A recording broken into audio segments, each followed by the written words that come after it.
Seja bem-vindo a STP-TV. Minger é o nome do álbum.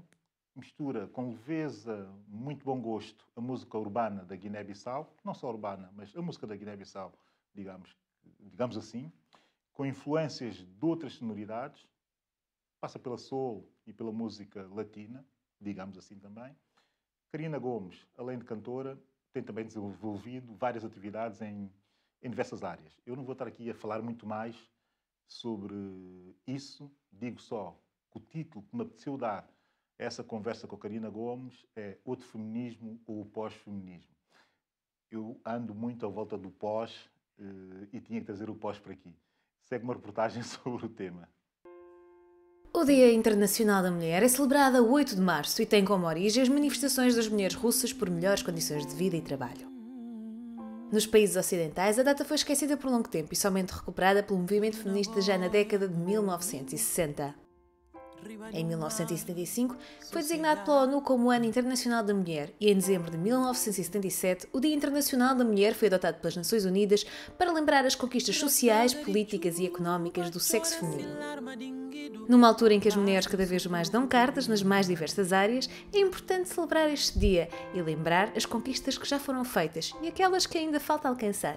Por isso mesmo, a emissão de hoje da STP-TV é dedicada à temática do feminismo.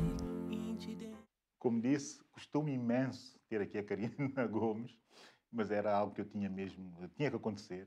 Eu queria imenso que ela viesse aqui conversar comigo, porque acho que fez provavelmente o melhor álbum que eu ouvi em 2014. Não é modesta, é de facto, Minger é de facto um grande álbum, é um álbum absolutamente conceptual, não só conceptual na temática, que é Minger, mulher, mas também conceptual do ponto de vista estético. Há aqui uma harmonia incrível de géneros, há aqui uma qualidade incrível nas letras, tudo aqui é qualidade, incluindo a produção. Karina, eu não estava à espera que tu te estreasses de outra forma que senão com uma coisa deste género. Obrigado por teres vindo. Obrigada, eu. Para mim é um prazer enorme estar aqui. Olha, o que é que eu te posso perguntar sobre o disco que eu já ouvi tantas e tantas vezes? Mas se calhar a pergunta mais óbvia para quem nos está a ver é a seguinte. Porquê um disco sobre as mulheres? Porquê um disco tão focado exclusivamente nas mulheres? Porquê essa necessidade de dar destaque e de dar realce a esse género tão calado nas nossas sociedades? Fluiu naturalmente. Eu não pensei no tema e depois escolhi as composições. Eu fui escolhendo as canções, né? As canções foram surgindo à medida que fomos trabalhando na pré-produção e depois descobrimos que o tema do disco seria a mulher, porque todos os temas foram-se afunilando para a temática da mulher. E quando eu vou meditar sobre essa questão, eu penso na experiência que eu adquiri ao longo da minha vida e tendo chegado agora à maturidade, agora já não sou mais nenhuma menina, sou uma mulher e já tenho alguma experiência como mulher. Mas não só isso, mas tenho também muita experiência com mulheres, diferentes mulheres, desde a minha mãe, das minhas tias-avós, as mulheres da Guiné-Bissau em particular, sobretudo quando estava a desenvolver o meu trabalho com as rádios comunitárias, andei um pouco por todo o país e encontrei mulheres fantásticas. Mulheres que apesar das dificuldades, apesar dos problemas sociais relativamente à mulher que nós temos na Guiné-Bissau, conseguem dar a volta por cima e são mães por excelência, são esposas por excelência, têm uma atividade económica com a qual sustentam as suas próprias famílias. Isso na pesca, na agricultura, na liderança, na boa governação. A mulher na Guiné-Bissau é um exemplo de boa governação, desde do ambiente familiar a outros ambientes, né? Sobretudo as mulheres desempenham cargos de decisão mesmo a nível rural das comunidades. Há mulheres que dirigem associações de mulheres ou redes de associações de mulheres e que o fazem por excelência. Portanto, são esses exemplos que eu fui agregando ao longo destes anos todos, depois de ter regressado do Brasil e ter ido trabalhar na Guiné-Bissau. Foram esses exemplos que, se calhar, de uma forma subconsciente, me influenciou a fazer, ao ponto de fazer várias composições que se afunilassem para o tema É da mulher. interessante porque, para além da mulher como tema assim abstrato, de facto tu vais ao detalhe de homenagear alguma mulher em específico, alguma situação com a mulher também em específico, a situação específica também da influência das mulheres em ambientes também muito específicos, ou seja, aqui essa necessidade de detalhe, mas também há outra necessidade que é de ver a mulher enquanto género, de ver a mulher também enquanto produtora económica, não é? Exatamente. Enquanto motor de desenvolvimento, ou seja, Exatamente. tu consegues ir do mais específico até ao mais geral, quase que confundindo, neste caso, em muitos temas que são claramente sobre a mulher guinense, quase que se confundiam com a mulher africana de uma forma geral e até a mulher enquanto género no geral. mundo. Tu tens a noção que conseguiste isso com este álbum? Ter essa Sim. noção? Sim, eu até, como eu disse, o que me agrada mais é que não foi nada propositado, não foi nada pensado, não foi premeditado, digamos assim, fluiu naturalmente. E quando dou por mim, também na minha própria editora, a casa que nos premiou com esse disco, tenho 3 mulheres que são verdadeiramente os 3 pilares que sustentam todo o trabalho de pré, de produção e de pós. Portanto, há todo um envolvimento da figura feminina, ou seja, a mulher está aí, não porque sou mulher, definitivamente não é isso. Houve o papel de um homem fundamental nisto, que é o Paulo Borges, que é o produtor, mas porque as mulheres parece que dão mais gosto à coisa, também põe um coração à coisa. Desconfortável. Mas é claro que o papel dos homens também foi fundamental. A maior parte dos músicos são homens. Sim. E homens apaixonados por mulheres também e pela causa da mulher. Isso é ótimo de assumir. É o meu caso também. E tanto é o meu caso que é uma coisa das várias que me espantaram no álbum é como tu consegues, e aqui é outra coisa que vais ter que me explicar. E quem ouviu o álbum vai perceber exatamente porque é que eu vou fazer essa pergunta. Que é o seguinte, há aqui uma grande componente de tradição, até em alguma sonoridade, e até em alguma temática de tradição, até no facto de teres tido a necessidade de fazer um remake de uma canção que é que é um clássico do cancioneiro moderno guinense, mas não deixa de ser também uma tradição hoje, não é? E depois abordas temas tão contemporâneos como a igualdade das mulheres. A igualdade a todos os níveis, incluindo a igualdade, e eu aqui, isto tem tudo a ver com o pós-feminismo, incluindo até a igualdade de género e sexual, digamos, não é? Quer dizer, isto é um risco incrível, não é? Ir de coisas tão tradicionais até coisas tão contemporâneas. Pois, eu aprendi com um antropólogo que, mesmo nas comunidades mais tradicionais, digamos assim, há um respeito pela mulher, pela figura da mulher, mesmo que ela não apareça diretamente na tomada de decisões, mas ela é consultada. A mulher funciona como uma espécie de órgão consultivo. Isso falando do contexto mais tradicional em África, por exemplo. Quem disse isso foi um antropólogo, que eu já não me lembro o nome, da Universidade Senegalesa Cheikh Anta Diop, que fala que quando num conselho de homens de uma aldeia na África subsaariana, ao tomar uma decisão, o homem diz que prefere não tomar a decisão e falar com o travesseiro é a mulher. Porquê? Porque corre o risco de depois voltar atrás caso esse travesseiro não concorde. Portanto, a mulher continua assim a ter um papel muito importante na tomada de decisões. E partimos daí também e vamos a um ambiente, a um espaço urbano em África, Claro. onde a mulher ganha cada vez mais espaço.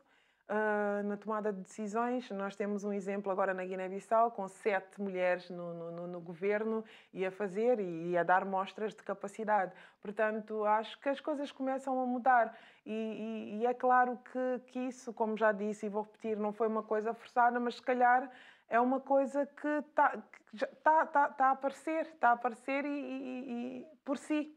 E sabes como é que eu explico isso? Olhando para ti e tendo seguido muito o teu percurso, enfim, até porque temos pessoas, amigos em comum, enfim, familiares teus e que eu também considero familiares meus, porque são tão amigos que são também familiares meus, mas seguindo o teu percurso, tu tens a noção que hoje já estás em condições de simbolizar a síntese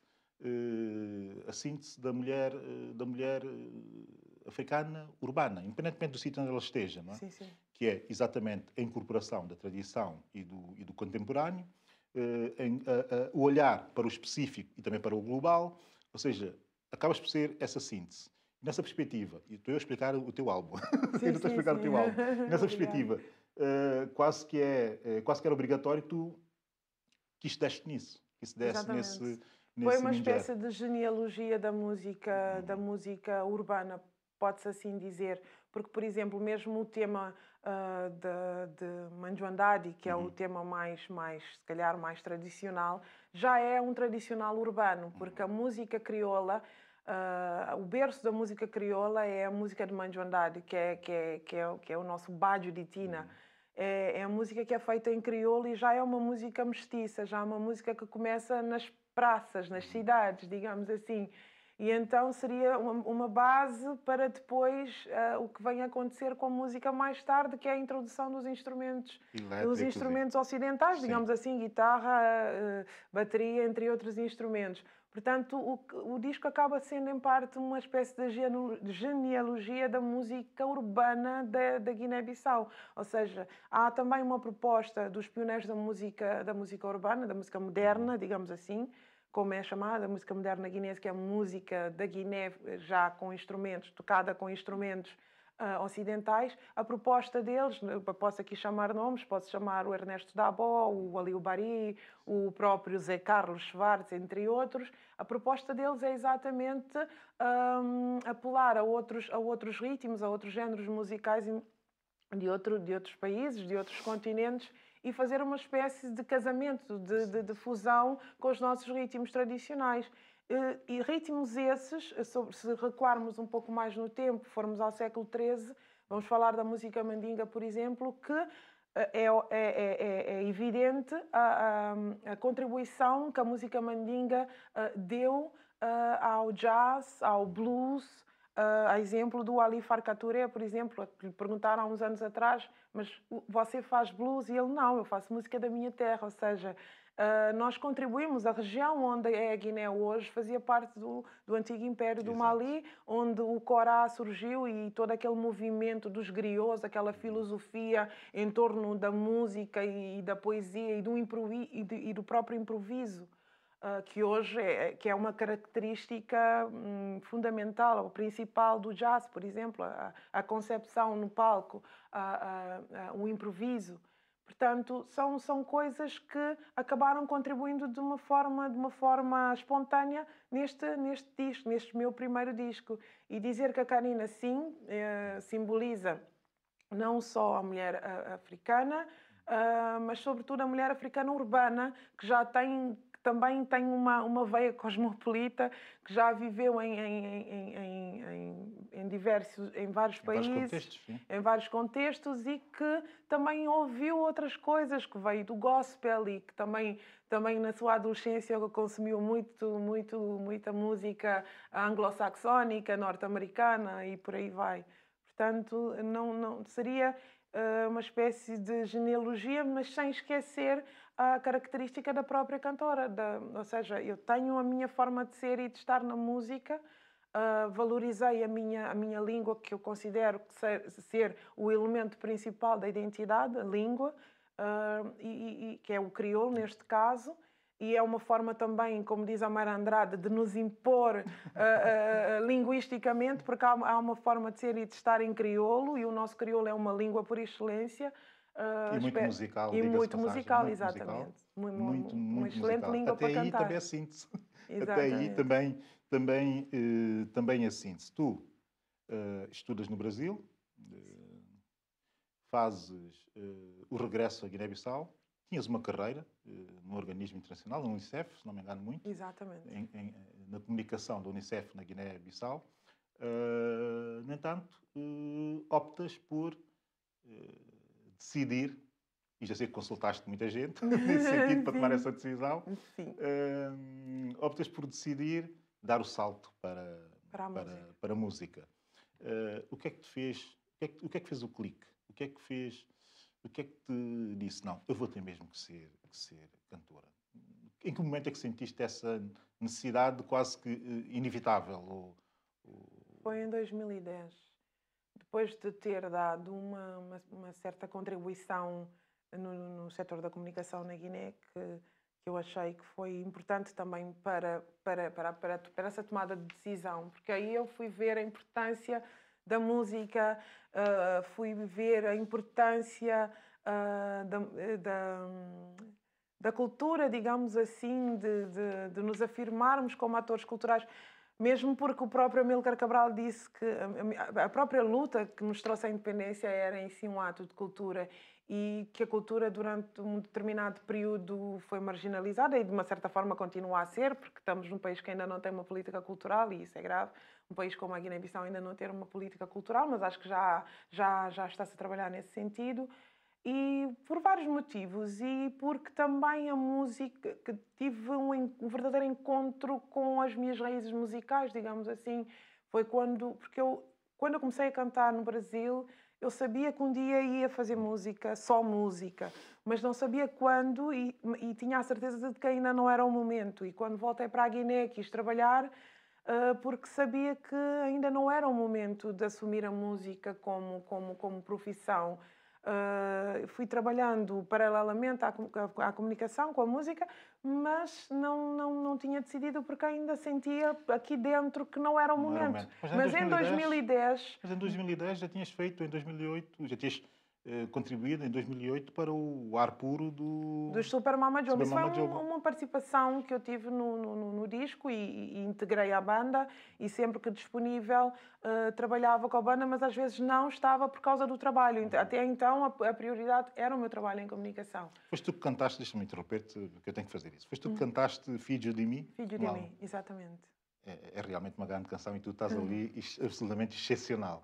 Toda a emoção dessa canção, toda a clareza do crioulo que é cantado ali e toda a emoção que tu emprestas à canção é genial. Acho que foi aqui que eu fiquei teu fã. Disse, a Samira tem que fazer um álbum, a Samira tem que, obviamente, fazer um álbum de extraordinária qualidade, porque tem que dar segmento a isto. Agora, enfim... Aquilo só foi uma resposta ao estímulo do Adriano Ferreira Achucci, que é um grande compositor, do Adriano e do Zé Manel. O Zé Manel tem um papel extremamente importante na minha carreira, extremamente importante. Isso começa em 2007, porque os dois temas que eu interpretei no disco Ar Puro foram musicados por ele. Ou seja, são poemas do Adriano Ferreira Achucci, mas a música do Zé Manel. Portanto, aí aconteceu uma grande empatia, uma grande química, digamos assim, em termos musicais, o que fez com que Zé Manel me cedesse logo 20 temas logo a seguir e me disse, escolhe os temas que tu quiseres, daí extrair o Amor Livre e o Ujos de Mundo para esse disco.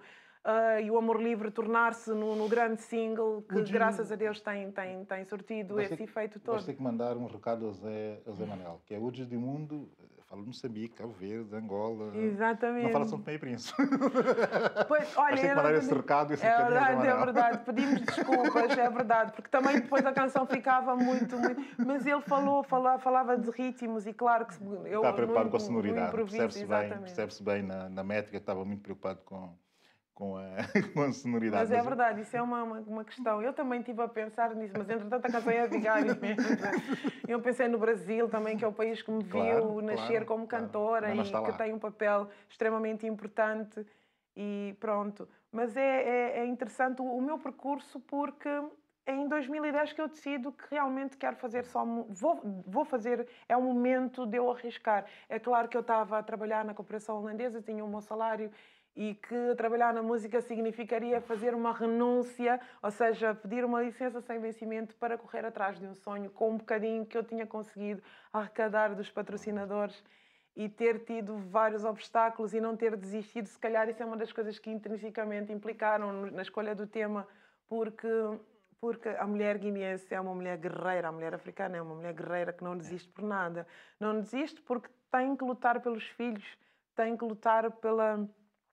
E uma das coisas que me fez não desistir é exatamente o que é que eu vou dizer à minha filha. A mãe foi lutar, a mãe desistiu, pronto, desistiu, pronto. Não, isso não é, Então, não é bom cartão de visitas para se deixar, não é? Não, Não é nada um bom cartão de definitivamente. visitas para Mas se graças a Deus está aí um primeiro disco que é um aperitivo para uma carreira que eu creio que promete. Eu também, não, eu tenho certeza, tenho que prometer e tem que crescer sobre tudo isso. Tu, quando falavas e citaste Amílcar Cabral num contexto giro, que é exatamente no mesmo contexto em que Amílcar Cabral aparece muito, e agora estamos aqui a falar já de política, muito num livro, que é um livro que eu adoro, do Eduardo Saíd, que é Cultura e Imperialismo. Eduardo Saíd amava Amílcar Cabral. E amava e fez uma leitura muito gira da Amílcar Cabral, que é exatamente essa, do facto que na cultura está a criação da identidade, mas numa cultura que é dinâmica e evolutiva. Exatamente. Que era assim que ele propunha a cultura, não é? Era obviamente um tipo urbano, Amílcar Cabral, e tu tens uma relação com ele. Eu sou sobrinha neta dele. Eu sou sobrinha neta dele e se calhar tenho muita coisa dele. Infelizmente não o conheci porque eu nasci 3 anos depois dele ter falecido, mas eu o conheço graças aos testemunhos da irmã dele que me criou, que ajudou os meus pais a me criarem e que me transmitiu muita coisa dele. Uma das coisas é o amor à leitura, à pesquisa, aos estudos, à escola. E com ele aprendi muita coisa, mesmo não tendo conhecido, porque a minha mãe é sobrinha dele e era a menina dos olhos dele também, então também aprendi muita coisa através da minha mãe, coisas dele através da minha mãe. E uma das coisas que realmente me chamaram a atenção é o facto dele ter afirmado que a nossa luta era, acima de tudo, um ato cultural. E quando vejo todo o movimento e toda a revolução cultural em torno da nossa luta, e quando ele fala a definição, que para mim é uma das maiores definições da independência, que é pensar com as nossas próprias cabeças. Pensar com as nossas próprias cabeças significa necessariamente sermos nós próprios, conhecermos as nossas raízes, gostarmos da nossa língua e agir de acordo com os nossos valores, que infelizmente têm-se perdido um bocadinho, mas eu acho que nós temos que começar a evocar essas coisas para que realmente nós nos situemos no tempo e no espaço e nos reprojetarmos, digamos assim. Mas a cultura, eu acho que é um passaporte fundamental nesse processo todo. Eu tenho que fazer essa pergunta, que é uma discussão que eu tenho com muitos amigos guineenses. Uma grande parte deles são, obviamente, intelectuais, gente que pensa, que reflete, e gente também que escreve sobre isso, que é, eu ouço os guineenses constantemente a dizerem que temos que ir buscar Cabral outra vez. Uma espécie de neocabralismo, como dizem alguns. Outros dizem só cabralismo e tal. O teu álbum é cabralista nessa perspectiva emancipadora, não é? Exatamente. É cabralista nessa perspectiva emancipadora, do meu ponto de vista. Fora toda a questão estética e toda a elegância, que era, para mim, a marca de Cabral, para além do pensamento fino, finíssimo até que ele tinha e verdadeiramente revolucionário e progressista. Eu sou um cabralista, isso é óbvio, tenho uma paixão enorme por ele. Agora a questão, eu tenho que fazer essa pergunta também, que é, como é que Cabral se sentiria olhando para Guiné dos últimos 10 anos? Como é que tu achas que Cabral olharia para Guiné nos últimos 10 anos? Cabral era um visionário e, para além de ter dado orientações que levariam a Guiné a ser um dos países modelos em África e no mundo, apesar disso, ele também tinha consciência dos riscos. Portanto, sendo lúcido como Cabral era, muita gente diz que se Cabral visse a Guiné nos últimos 10, 20 anos, se calhar ia ter um ataque cardíaco. Mas eu acho que não, porque indo mais a fundo, lendo mais Cabral, nós vemos um Cabral que, apesar de visionário, apesar de sonhador, alguns chamam de fazedor de utopias, apesar de todas essas vertentes, dessas leituras que se possa fazer de Cabral, o Cabral era um senhor que tinha os pés assentes no chão e que tinha a consciência dos riscos que era fazer essa revolução cultural, digamos assim, para a nossa independência. Portanto, é claro que não ia ficar contente, mas se calhar ia repensar algumas coisas e reprojetar, porque ele era teimoso por excelência, guerreiro por excelência. Era mesmo teimoso. E de certeza o amor que nutria pela Guiné e por Cabo Verde, também, não desistir. Guiné, Cabo Verde, Angola, Moçambique, São Tomé, porque também sabemos que Cabral... E Portugal. Também, Portugal também. Portugal, 25 de Abril, sabemos que Cabral contribuiu de maneira substancial. Portanto, ele não ia desistir dos seus ideais, se calhar ia repensá-los e reprojetá-los. Mas desistir jamais. Eu não sou fatalista, Cabral muito menos. Cabral não era fatalista. Isto realmente há duas leituras. Porquê? Porque começa, do ponto de vista reflexivo, de reflexão e de análise crítica da realidade, começa a haver duas tendências dentro do cabralismo. Que, de facto, quer olhar para a realidade e está constantemente a dizer que Cabral não ia gostar nada disto. Ia, como tu disseste bem, enfim, apanhava um ataque cardíaco e ia-se embora outra vez, porque não foi nada disto que eu leguei, ou que eu tentei legar.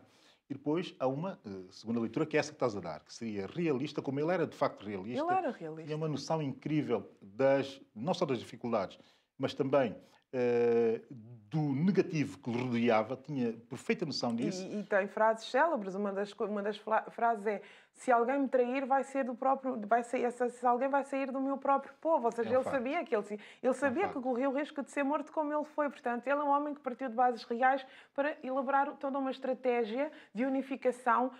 O conceito de unidade, luta e progresso era um conceito viável. Eu aqui discordo de quem diz que Cabral era um fazedor de utopias, porque e ele provou que era viável unir os povos da Guiné-Bissau em prol da independência. Se calhar, se o deixassem continuar a trabalhar, ele ia reprojetar, tendo em conta com as experiências, porque, afinal das contas, ele, para além de ter conseguido o que conseguiu, da forma como conseguiu unir os diferentes povos da Guiné para a causa da independência, ele adquiriu toda uma experiência ao longo dos 11 anos, dos 10 anos que duraram pelo menos a luta armada, mas antes mesmo da luta, quer dizer, foi adquirindo experiências, portanto, e com a base empírica dele, se calhar ele ia conseguir reprojetar as coisas e conseguir levar a Guiné a ser aquilo que ele sempre sonhou. Depois tinha uma outra coisa, era um extraordinário negociador, que é uma coisa que eu acho que faz falta, e eu agora vou ser genérico, aos políticos africanos. Essa coisa de saber lidar com o adversário, essa coisa de dar dignidade ao adversário. Contaram uma história um dia desses do Cabral, enquanto engenheiro agrónomo em Chaves, em pleno Trás-os-Montes portugueses, alguém que era familiar de alguém que o conhecia lá daquela zona, que tratava como senhor engenheiro, tinham uma consideração incrível, ofereciam tudo o que pudessem oferecer, e que naquele momento em que ele e outros tiveram que dar o salto para a luta, não é? Toda a gente ali ficou parva. Como é que é possível esse senhor engenheiro tão respeitador, tão amigo e ser um terrorista? Portanto, veja-se bem como é que alguém que tinha dentro de si todo um ímpeto para reivindicar a identidade e a sua nação, e um espaço para a sua nação autónoma e independente, conseguir estar ali bem com toda aquela gente de um Portugal altamente conservador, altamente colonizador, digamos, não é? Mas era sempre gente que para ele merecia toda a dignidade, porque não eram eles os colonos. Exatamente, até que ele sempre disse que havia uma grande diferença entre o colonialista e o povo português, tendo dedicado a tese de engenharia dele ao povo alentejano, que vivia nas condições em que vivia. Portanto, eu vejo Cabral assim, como um espelho, continua a ser para mim a grande referência. Uma das coisas que eu sempre digo, se Cabral tivesse vivo, se calhar nós teríamos feito a abertura política Muito mais cedo. Muito mais cedo. Essa que é outra grande discussão. Eu aposto que sim. Muito mais cedo, Eu porque ele aposto era que sim. democrata E era um na visionário nessa essência e perspectiva. visionário. Eu acho que não íamos esperar até 91 para fazermos a abertura política. Teria sido em 80, se 91 calhar. com muita dificuldade. E com muita dificuldade, Com muita dificuldade. com as dificuldades que nós vimos e sem medo nenhum dizer que realmente poderia ter acontecido mais cedo. E ainda estamos numa fase um pouco complicada da democracia, mas espero, e isso eu canto no disco, Cantas. que uma criança vem inocentemente e pergunta-me o que é a liberdade, eu ainda continuo a não saber, porque há um tema do Zé Carlos que é menino e abre-se boca, ou seja, uma criança me pergunta o que é a liberdade e eu tenho vergonha de dizer o que eu não sei. E eu, 40 anos depois, ainda não sei o que é a liberdade. E quando me perguntam da democracia, eu, ai meu Deus, que vergonha. Ou seja, portanto, é uma boca que está aí, mas que dá muito Deu para perceber, deu a perceber a boca. Epa, estamos agora aqui, em vez de falarmos do álbum, estamos aqui a falar de política. Cabral Não é? faz parte. Vê lá tu onde é que nós... Cabral faz parte. Onde é que e vai nós, fazer onde é que nós sempre, acabámos? se Deus quiser. Karina, ficava aqui a tarde toda, acho que o nosso tempo já terminou e não apetecia nada terminar. Muito obrigado por ter estado Obrigada aqui. eu, muito obrigada. Estamos mesmo a terminar. Antes disso, deixo-lhe algumas sugestões, conforme sempre, relacionadas com o tema de hoje. 12 espetáculos, um deles já aconteceu, mas tem tudo a ver com a Karina Gomes. Apresentação do Minger em showcase na FNAC. Nesse caso, vou aconselhar o da FNAC no Colombo, dia 8 de março, portanto, hoje, a data em que o programa deve estar aí para o ar. E depois, 2 livros. Um de uma autora africana, Marie Ndiaye. É um prémio Goncourt, francês. O livro chama-se 3 Mulheres Poderosas, de 2010, Teorema. Tinha-me passado completamente à margem. Comecei a lê-lo agora. É, de facto, um livro extraordinário. Segundo livro, de uma autora britânica, mas que viveu em África e cuja temática é eminentemente africana. Mag G, A Minha Empregada. O nome em inglês é mais simbólico ainda. My Cleaner. É de 2007 e da Estampa. Esse livro da Mary Guy é extraordinário porque é a relação de uma escritora europeia com uma sua empregada ugandesa. O empregado aqui, meus senhores, leiam, mas vão perceber que a empregada é de facto a dona de casa. Um simbolismo giro que deve ser lido. Obrigado por nos ter acompanhado. Espero por si no próximo sábado pelas 18 horas em YouTube/canal STP TV. Sou a Abílio Neto, esta é a STP TV, a sua nova televisão.